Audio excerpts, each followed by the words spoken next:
It's normal to want to be a good guest. An intense wish to please tends to guide us when we accept a dinner invitation or spend a weekend with friends. And we generally fulfill this ambition by following a leading theory of what satisfies other humans. We mimic our hosts. We follow their lead in the conversation. We discuss what they want to discuss. We eat when they want to eat. We are malleable. We adjust. We laugh at pretty much anything they find funny. It sounds extremely generous and deeply well-intentioned, but there's a strange aspect to this theory. The mimetic person is not, in practice, especially pleasing. They may not be offensive, but nor are they particularly memorable, interesting, or even likable. By contrast, there is another social type who's a great deal more winning. The person who expresses their own distinctive needs with clarity, while nevertheless remaining, at all times, gracious and socially vigilant. This more richly characterful person will, over dinner, remark with a smile that they happen to find the politician everyone's meant to hate oddly attractive, at least in fantasy. They tell us about an embarrassing thing that happened to them recently at work, or about a regret that haunts them in their emotional lives. When they're our house guest, they inform us in a rather precise, though always highly polite way, when they like to go to sleep, how much time they need on their own, and what their bathroom requirements are. They apologise for being a bit mad, in a way that suggests profound sanity. They add that they deeply appreciate a boiled egg with biscuits for lunch.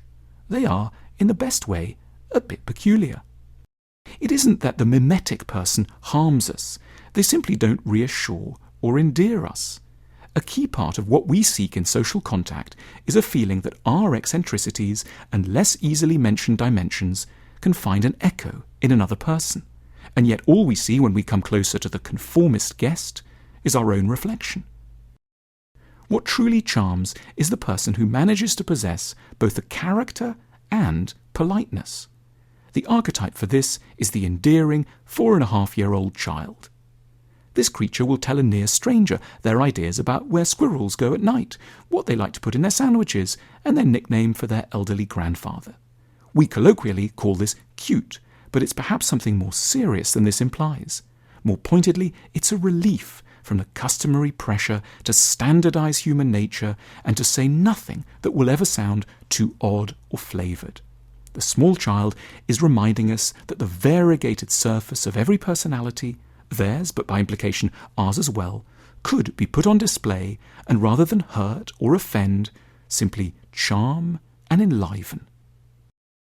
The good guest combines the candour of the child with the social empathy of the self-aware adult.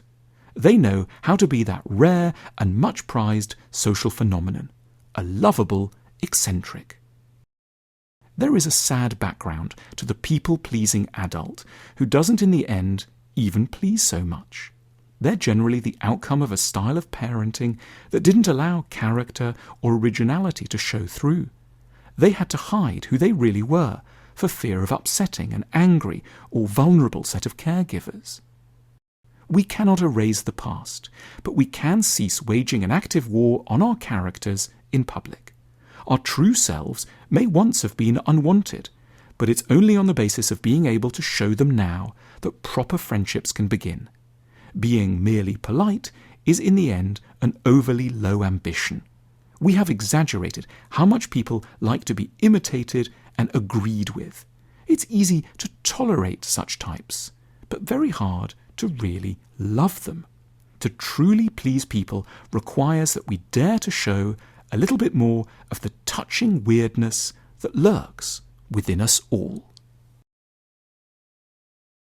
Our conversation menus deliver insightful questions across various themes, designed to spark fascinating conversations, foster friendships, and bring meals to life. Click the link on screen now to find out more.